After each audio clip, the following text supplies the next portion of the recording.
I work as a cloud and security architect based out of Denmark. I'm a Microsoft MVP. Um, Besides that, I've been working a lot with Exchange for the last 25 years with a background in the Certified Master program as well. And I'm a certified trainer on a lot of the Microsoft technologies out there. I have some places where you're able to find me on the socials or LinkedIn and so. And you are more than welcome to reach out if you feel for it or if you have any questions afterwards. But back to my session here. The agenda for my session is a brief overview on the threats we see and where we see something like the Defender for Office is very helpful for a lot of organizations.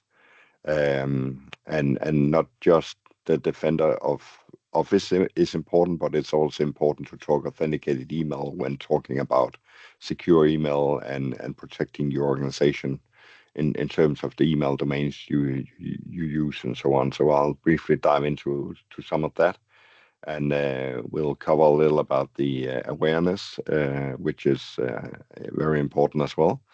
And in the end, there's a place for some summary and some questions in the end. But we have a tight schedule, so let's try and dive into it. Well, Defender for Office can definitely help the organization for a lot of the threats we see out there. And I'll not dive into each and every one of these threats, but we probably all of us know the phishing attacks, the business email compromise mails we see coming in, and the newer threats we see on email, like the QR code kind of exploits, which our users is presented for and confuses a lot of the users and so on. Um, Defender for Office will help protect for a lot of these scenarios, but what we need to be aware of with security like this is that it's threats that is increasing. So these are just some of the numbers for maybe about a year back or something. But you can see the trends here, that it's increasing trends in the threats we see out there. And on the high side, we definitely see the email phishing types coming in, like phishing emails with a URL or link and so on. But the QR code phishing is also among the top ones that seems to be part of the statistics that is out there. And if we take a look at from the attacker side, it's often because something like the email and phishing on not just email but also for Teams is an easy way to try and target an organization.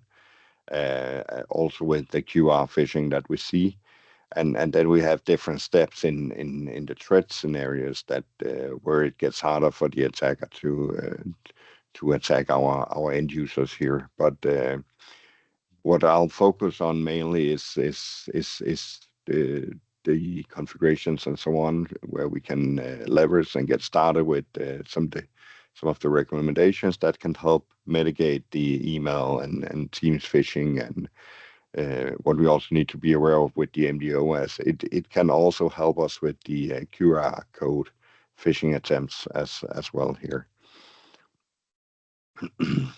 But as mentioned when I started the session here, it's not just our own protection or like using the Defender for Office that is important here.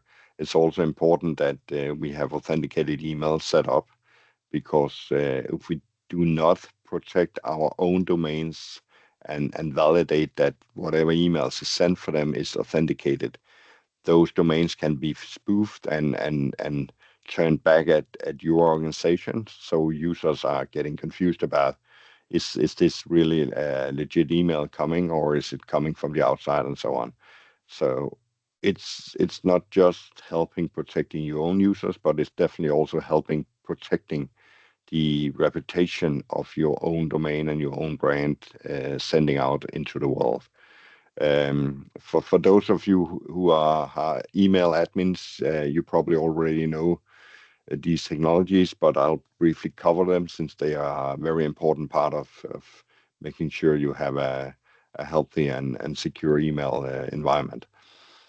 Um, the SPF record, the sender policy framework. This is where we set in the DNS record for the SPF, which services of the one that we basically own or use for email is allowed to send on a specific domain. So if I'm using contoso.com to send email out, I need to add a SPF record for the contoso.com domain. I need to add the outlook.com SPF domains. If we have Salesforce, we need to add that. If we have specific systems with IP addresses, we need to add them in here. And this is mainly for whoever is receiving email for us to validate that the email actually came from one of our systems. Together with this, hand in hand, we have the DKIM, and the DKIM is basically a signature in the email header going out. So it's something that needs to be configured in the outgoing system that is using this. So if you're using Salesforce, the DKIM need to be set up in the Salesforce system as well. We already have that. When we start configuring domains in M365, we have sort of a place where we can set that up as well. And if you have other third-party systems out there, it could be like a bulk managed service or whatever you have. It's very important that you configure the DKIM records for that as well. Along that and kind of like an umbrella, we have the DMARC, and the DMARC service is also something we put into the DNS. And in the DMARC, we kind of state what the receiving system, how they should handle the emails that come from our system. So we have different set of policies we can set here, and we in this example we have set it to reject, but basically we have non-quarantine and reject. So we have 3 stages. So if this is not something you're already configured, you would be starting off on none and basically monitoring how the receiving systems is receiving email from you. And based on that, using a DMARC reporting service, you can easily kind of monitor what systems is actually receiving email from you based on this. And if we have a brief look and at the examples or how it looks visually, when I'm sending out an email, the recipient email server is then looking up in the DNS for that SPF record that I put in the DNS. And based on where my sending email is coming from, we need to make sure that it came from a system that was already put into the SPF record. If it doesn't, it will obviously get marked as spam and put into the spam folder. Depending on how the configuration is on the receiving system, it could also go into to the quarantine on the server side, so to speak. But if everything is all good, it will be passed on to the inbox of the recipient. It's a little similar for the DKIM record. The recipient email server will also try to look up in the DNS for the DKIM record, but now it's comparing the private signature key that we had in the email header against the public key that we put in the DKIM record for our domain. And if we have a match on these and everything looks okay, that will then be passed on to the recipient as well. So it's some of the checks that is out there and very basic, and these technologies is common technologies that is available for everyone because it's technologies that you can basically put into the DNS, and therefore also very recommended that you use these. For the DMARC, the DMARC basically is a way for you as the owner of the domain to tell the receiving server what they need to do if the SPF and the DMARC or the DKIM doesn't match. So when the receiving server is then receiving the email, it will make sure that the DKIM and SPF and all that is in check. And then depending on what policy we set it to, if we set it to reject and it doesn't match any of the other checks on SPF and DKIM, it will then be marked as fail and rejected at the receiving side. If there's some parts that doesn't match, and depending on the configuration on the receiving side, it could also go into the quarantine. And also if we configure the quarantine on the DMARC as the owner of the domain. But if everything else matches, it will then be passed on to the receiving or recipient of the email. So these are basic technologies, and I still see a lot of company who doesn't have fully configured everything of this. Maybe you started off with the FPS, maybe you configured DKIM for some systems, and some might have started with DMARC, like with the none. But it's definitely something that needs to be prioritized. So over time, you are setting the level here, not just to none, but also to going up from none to quarantine and in the end to reject. So it's not something you need to have on the radar, because it's a very important part of healthy email hygiene and security of your email domains.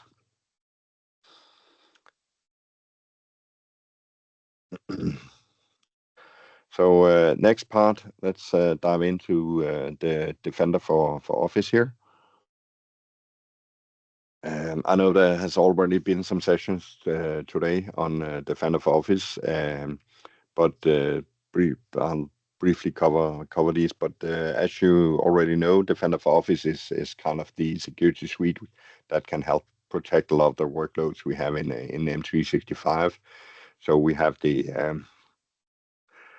protection part included, where we have a lot of configuration parts, and I'll go into some of them. But we also have included directly in the portal, and depending on the license you have, we have the detection response and the awareness, which are different features included in Defender for Office.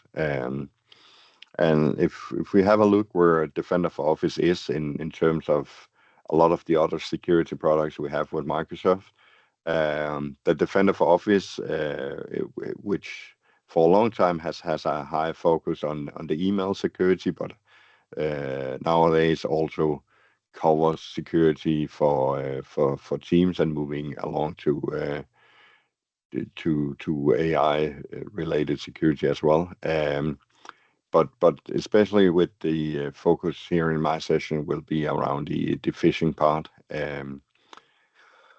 And Defender for Office has a tight integration. We'll find it in the Defender portal. So this is where, depending on the license we have, we are able to extend and do advanced hunting and so on directly from the portal and directly based on what our Defender for Office will catch based on emails and so on coming in.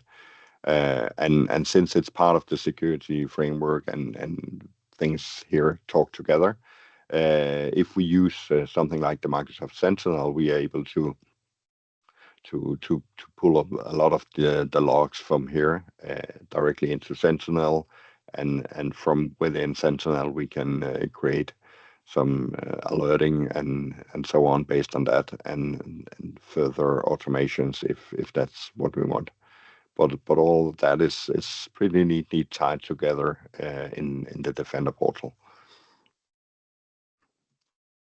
So if we take a step back and start looking at the email security part here, we basically have different layers of security. We have the Exchange Online protection, which is the very basic protection parts of the Exchange Online that we see out here.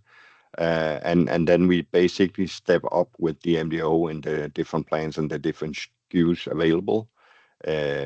I'll cover a little later on what features is available in the different ones, but this is basically how we see it depending on the SKUs available for you, your organization. And when we start looking at the different components and how they look when email comes into our organization, and email comes from the outside on the edge going into our end users, um, we have a lot of different moving parts, moving components, basically. And again, depending on what SKUs we have available with the MDO, this is where we configure the different policy settings and so on that makes a lot of these parts available to us.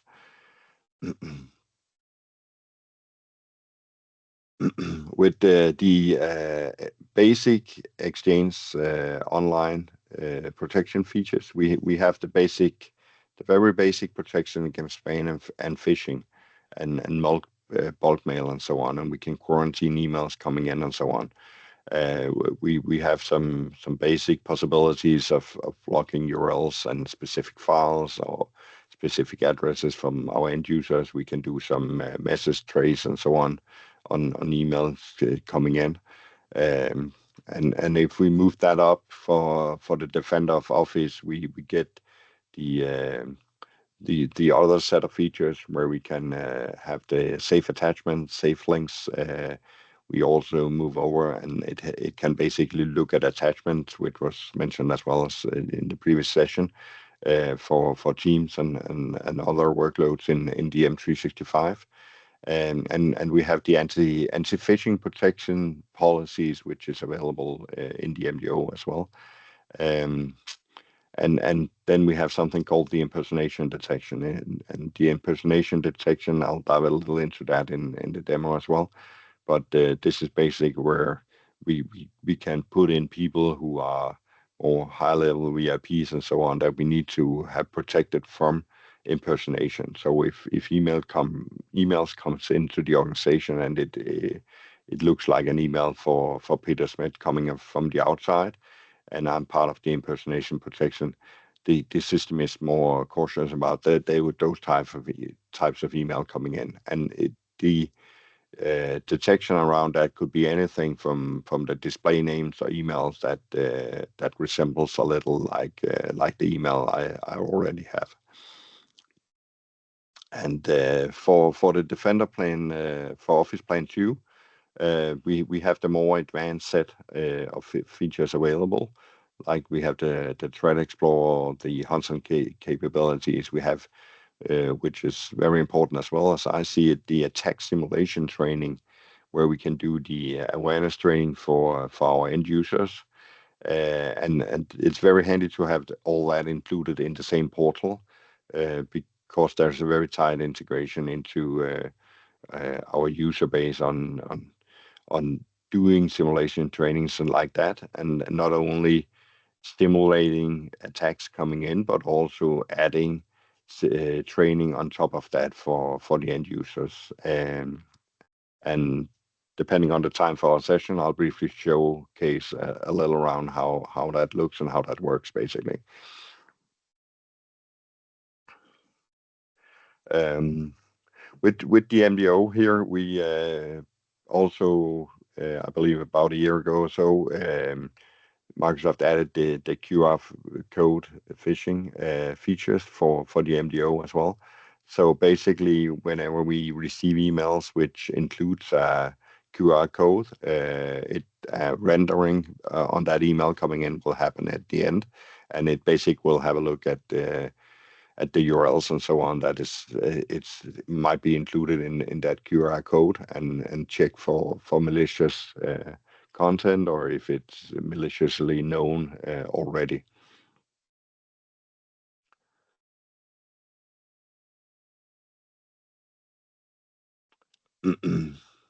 So it will respond on those threats coming in, and we can keep monitoring that within the Explorer as well, and have a look on how many attacks is actually coming in based on the QR codes we see. We're also able to use the hunting to actually query against the detection for a lot of these. I've included this sheet, and I know it's very, very small, but it's for reference here for the session, and if the slide deck is made available for the conference. Otherwise, I'll put my slide deck out there and make it available on my GitHub. But it's basically to give you that overview from the Microsoft Docs on what kind of specific features is actually available within the different SKUs, which can be very handy when you look at it. If you don't have the Plan 2, or if you're considering Plan 2, or if you're considering the E5, that gives you a very good overview of what is actually included. So I'll not dive into each and every one of these, but it's more for reference part of the slide deck here as well. So basically, the MGO as an organization, that gives us a very simplified way of starting to configure security for especially our email. We have some security presets included from Microsoft in here. Some standard and some strict policies, which I'll dial into. So if you're not fully aware of where your settings should be or need to be, you can definitely use these handy presets, because they include some recommendations on the different level that could maybe work for your organization. But it's something that you should always, when you configure these, monitor the settings that you put in here and make sure it actually fits your organization. Whenever we do changes within these settings, we can follow and monitor the settings using the configuration analyzer. So the configuration analyzer is a very handy tool to actually always have an overview of the settings that we've set, but also compare it against those preset security policies that is available from Microsoft, and see where are your settings compared to the different set of preset security policies that we have in here. And you can use the configuration analyzer to just actually configure some individual parts of those settings if that matches your organization better. And you can always use the configuration analyzer also to view the draft and the history of the changes made for a certain amount of time. We have that log available, and I can show you as well in the demo how that basically looks. So this is available for the threat protection policies we have available. And then we have the reports, where we can actually see how it goes with the emails coming in. What kind of attacks do we see on our users and so on. That part is definitely very handy as the email admin to keep having that overview of your organization. And as mentioned earlier, depending on the SKUs you have, we have investigation and response hunting capabilities built into the Defender portal, as well as the attack simulation towards awareness and training for our end users. So depending on where you are and if you're starting out and so on, it's definitely recommended to have a look at these preset security policies. It's a very good way to start and measuring your organization. And again, using that configuration analyzer to see where are you in terms of some of the recommended settings that is available. And as mentioned earlier, always monitor and figure out if those specific settings actually match your organization, because not all organizations are alike, and maybe there are some settings that would work for you and not for everyone else. So make sure you always have a good look at that. If you want to script or automate some parts of these, there is a PowerShell module available to actually follow a lot of the configuration analyzer settings. It's called the Orca module. So for everyone who is into automating and scripting a lot of these tasks, that module is very handy on that part. So I'll dive into the preset security policies in just a bit, but basically it's a set of policies that's made available um, from Microsoft, where we have besides the built-in policies we have available, we get some standard set of policies and some stricter policies, and then that we can tweak those so it matches the policies that we want to have configured for our organization.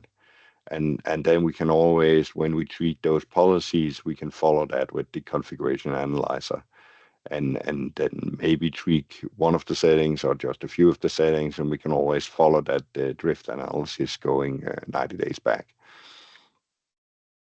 So since not all environments are alike and so on, you need to understand the requirements you have for your, and therefore also make sure that whenever you tweak something, monitor it thoroughly and make sure that all the domains and email domains you have is properly added into the configurations of your policies, so they are all covered within the same set of policies, basically.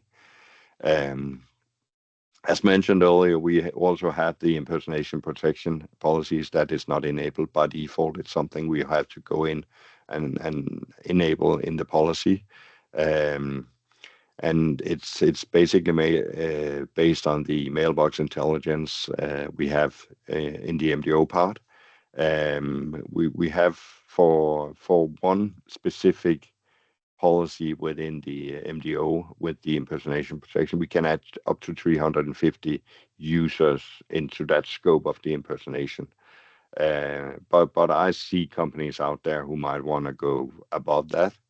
And the way to work around that would then be adding multiple policies here and add more people than the 350 to be included within an impersonation protection.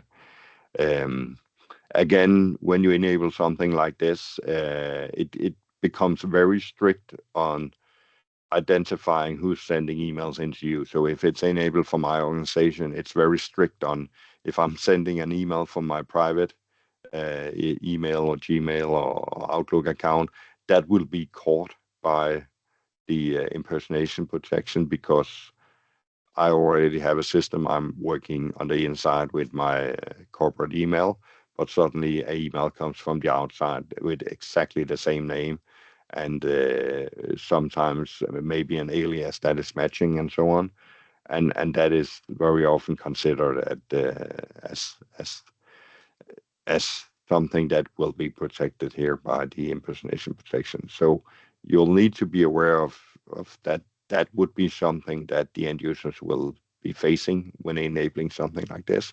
But again, it's also a great protection for especially people working on the CX level or in finance and maybe in legal and so on, because I've seen many scenarios where organization will be getting emails from the outside from something that looks like a person on the CEO or CFO, and that would be caught by the impersonation protection if that part has been enabled, because they are trying to mask the email to look like, let's say, the CFO, but often it can only be done on the display name because the email, they don't have access to that, and they just created emails on the external side to resemble something that looks like the CFO.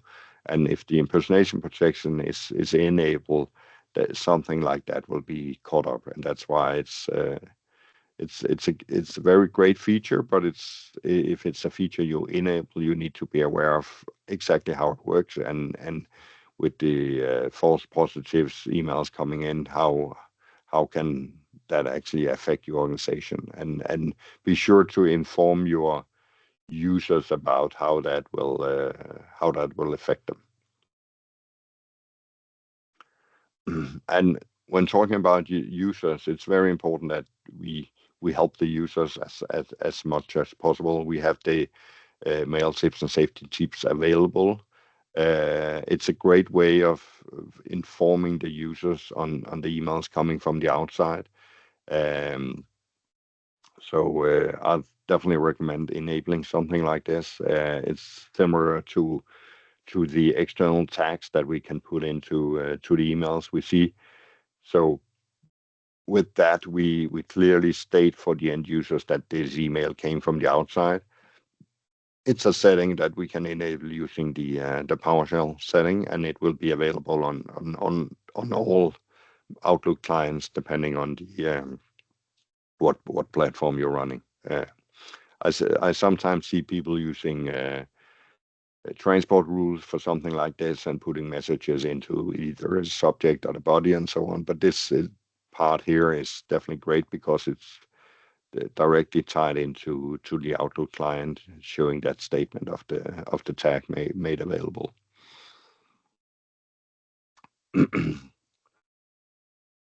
But let's have a brief look at the policies and how that looks when you go into to the Defender portal here. Um, in my demo here, and I hope you can see what's going on the screen. You have to, in the Defender portal, go into the email and collaboration part, and in here we have the policies and rules. And this is where we will be working with the threat policies for the Defender for Office. As mentioned earlier, we can take all the standard preset policy if that's what we want and apply that to our end users. So in my case, I've added in the demo here the standard protection set of policies and made that available to all recipients of the organization. Um, and then we can also add that to the safe linker part to all users. And as part of this, we include whoever needs to be included in that impersonation protection part. So in my example here, I just added one person here, Adele. But depending on the organization, it's recommended that you select people who's definitely a high target for something like the impersonation and include that into the protection of that. So I'll show you what happens when something like this is added and the difference we see, especially in the configuration analyzer, and if we want to make some changes in that in terms of comparing it to some of the strict settings. We can also decide that if we have specific users in the organization who needs to run under the strict policies made available here, we could add specific people into that policy as well. So we basically have different set of policies depending on the users of the organization. Um,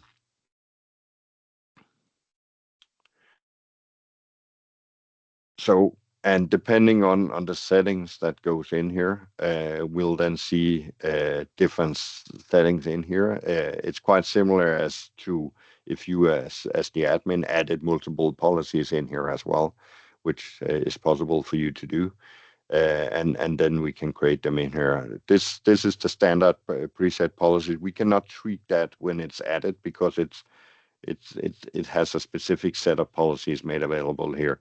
And if we wanted to differentiate from this, we need to create our own or maybe tweak the default set that we have in here already. If we briefly have a look at the configuration analyzer, this is the analyzer showing settings that compared to the settings you currently have, it's recommended to move to specific settings to enhance your security even further. So if we have like the advanced phishing threshold here, it's recommended that we change that setting going for 1 to 3, and you can see some information about what kind of policy is this, and how does that affect my organization based on the documentation made available in here. But more importantly, it's actually quite easy for you to, if you see policies in here which make sense for the whole organization, it's very easy for you to actually update that, because we can apply a recommendation right away and basically change that setting in here. And this is based on the standard recommendations as you see here. If you want to compare our organization to the strict recommendations, we can compare that on this pane. And whenever you do changes, you can see the changes in here in the drift analysis and history. You can always monitor who in the organization actually did the changes and on what date, and what changes were updated as part of this. And for that overall monitoring and auditing trail, it's a very handy overlook to have this in place as well. So I can definitely recommend looking further into that if you're using something like this. I'll catch up on questions in the end. I can see some questions coming in. Let me just continue on the session here. But basically, when deploying something like this, we need to monitor it as the admins. And I can definitely recommend to look at some of the documentations made available from Microsoft, like Managed MDO, like a SecOps. There are some specific guidelines on tasks you should do maybe daily and weekly. And on the daily task, it's something like the bullets here: follow the incident queue, to follow the false positives, review the campaigns you have in here. And then there are tasks and reports basically available in the portal, which you could have a look at, not daily, but maybe weekly, depending on how you want to monitor this. But it's something you need to be aware of, is that MDO and email security in as a whole is not something that you configure, put in place, and then forget about it. It's something you need to definitely follow up on and monitor as well. And of course, we can't have a 100% bulletproof system here. Not all security solutions are 100% accurate, but we can try and tweak them as best as we can for something that matches our organization, and hopefully it catches pretty much everything that we want to get removed on the way in here. But all security solutions will have some false positives and some false negatives, and it's very important that we put in measures so our end users can actually report back on these. So for that, we have the report button available in Outlook, some inform and educate your users to actually use these. So when they use reporting and report back to you, you as the admin get more information about what's going on out there, but you can also report some of these emails back to Microsoft for further investigations and so on as well. I briefly mentioned something on the scripting automation side with something like the Orca. And Orca is the framework basically for the configuration analyzer module, but we also have something called the Microsoft 365 DSC, which is an open source initiative from someone inside Microsoft, and it doesn't cover not just the M365 or the MDO. It covers the whole of M365. So if you have specific settings within Teams or within Exchange that you want to monitor if the thresholds or the settings is changing, you can use a framework like that for actually doing something like this scripting wise. We also have the master framework, which is basically to give you a report of a state in your M365. It has focused very much on intra-conditional access and so on, but it's expanding, and just within the last week or so, it included all the Orca test modules, so you can now actually see all the Orca configuration testing which is now included in those reports as well, to actually give you that full overview of at what stage are you, and are there some of the setting and that you need to work on going forward. Not just configuring a lot of these settings is important here, but the end user part is highly important, because we need to make sure our end users understand the threats we see out there. And there are different ways of making sure you do that awareness, and it really depends on how your organization is. But we all know that in the end, the end user is the weakest link, and if they don't know of the threats coming into their inbox, they can quickly do something they shouldn't have, logged into a service they shouldn't have logged into, and so on. So it's very important that we do awareness either by using third-party systems or using the attack simulation, which is available in the MDO Plan 1 here.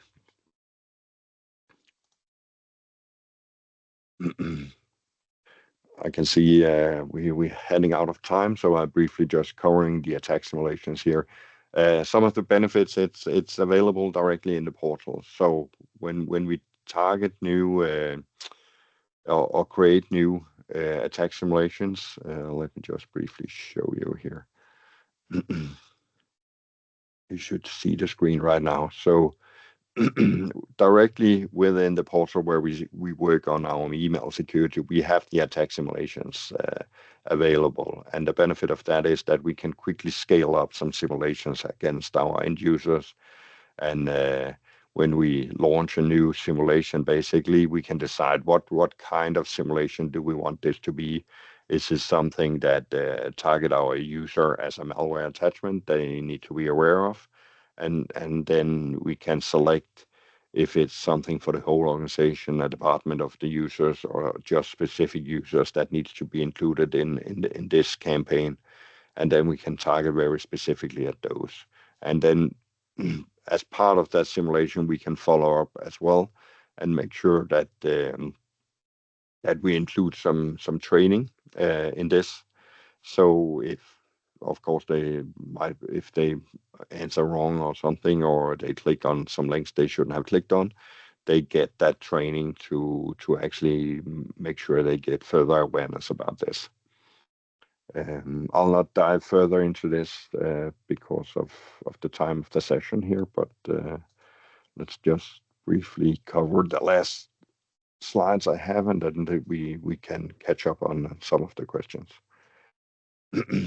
So, of course, Microsoft has a bunch of very good recommendations for this, but since not all environments are alike, and depending on if you have a very complex environment, don't just follow the recommendation, but still lean towards them is recommended, but also make sure that you understand the architectural design of your email flow, which can be very complex. And as I mentioned in the beginning, make sure you use all the methods around authenticated email. Make sure you have SPF, DKIM, and DMARC in place. Also make sure you use DNXS, DNSSEC, and make sure you do that for all your email domains, not just the primary domain you use. I often see that the DMARC hasn't been configured thoroughly, and maybe it's the configuration has started but never completed. Along with that, we have the preset, and we have the threat policies and so on within the MDO. When you configure something like that and follow that, use the configuration analyzer. It's a very great view of keeping track on the changes you have here. So you can easily adjust that so it matches your organization. I recommend using any kind of awareness tool. If you have the licenses, MDO, the attack simulations are a great place to start. And then, of course, follow the systems. Try and track the MDO like a SecOps. Follow up daily with specific tasks and weekly with some tasks around that as well.